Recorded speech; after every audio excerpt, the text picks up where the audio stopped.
Singing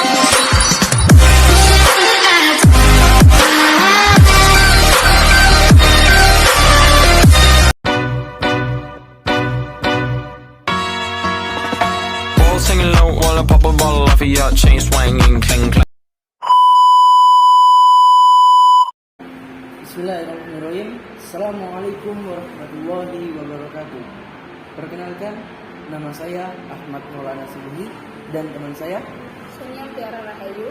Kami di sini akan menjelaskan materi mengenai makalah kami dalam mata kuliah Ilmu Pendidikan Islam yang berjudul Peserta Didik dalam Pandangan Islam. Jadi pada kali ini kita akan membahas apakah yang dimaksud dengan peserta didik di dalam Islam, bagaimanakah peran peserta didik di dalam pendidikan Islam, dan apa saja kebutuhan peserta didik di dalam pendidikan Islam. Dan pada poin terakhir kita akan membahas tentang karakteristik. Jadi bagaimanakah karakteristik peserta didik dalam pendidikan Islam.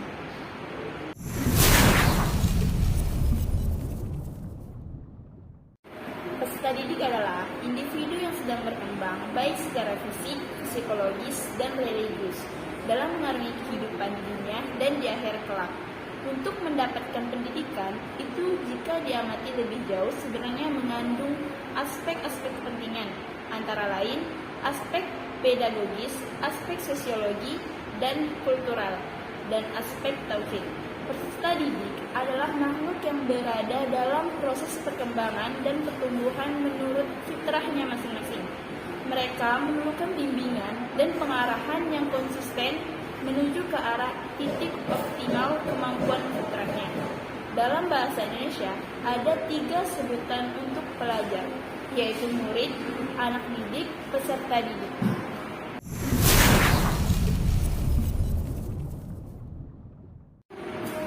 Peran seorang guru.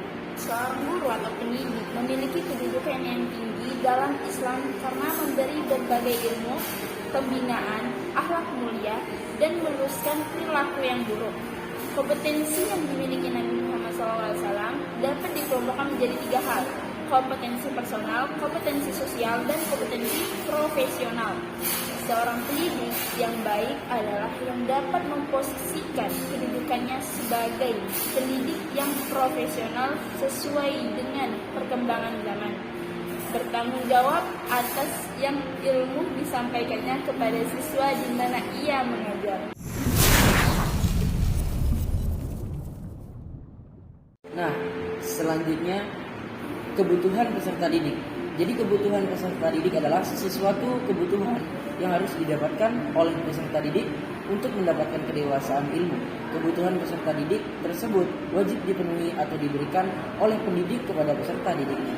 Menurut Rama Yulis, ada 8 kebutuhan peserta didik yang harus dipenuhi, yaitu kebutuhan fisik, kebutuhan sosial, kebutuhan untuk mendapatkan status, kebutuhan mandiri, kebutuhan untuk berprestasi, kebutuhan ingin disayangi dan dicintai, kebutuhan untuk curhat, kebutuhan untuk memiliki filsafat hidup.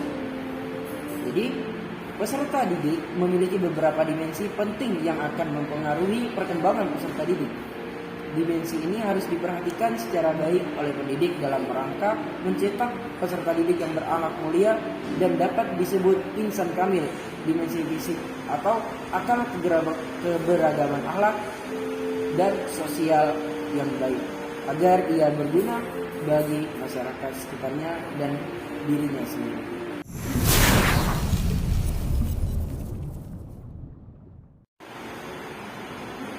Pada materi terakhir ini adalah karakteristik peserta didik.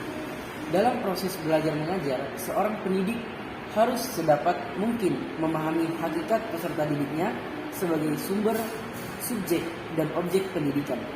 Kesalahan dalam memahami hakikat peserta didik menjadikan kegagalan dalam proses pendidikan.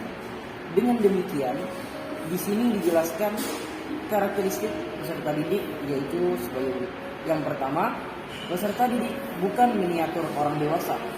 Yang kedua, peserta didik mempunyai kebutuhan dan menuntut untuk pemenuhan kebutuhan itu semaksimal mungkin.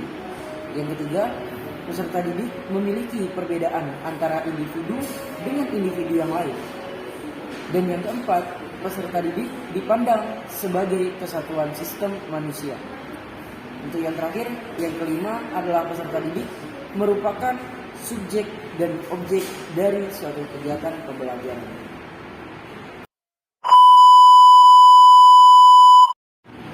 Baiklah teman-teman sekalian, cukup sampai di sini penjelasan kami pada hari ini untuk materi yang telah kami sampaikan sebelumnya. Semoga bermanfaat bagi kita semua. Saya Ahmad Maulana Subuhi. Saya Semoga Rahayu. Kami pamit undur diri dari hadapan teman-teman semuanya. Mohon maaf jika ada kata-kata yang salah.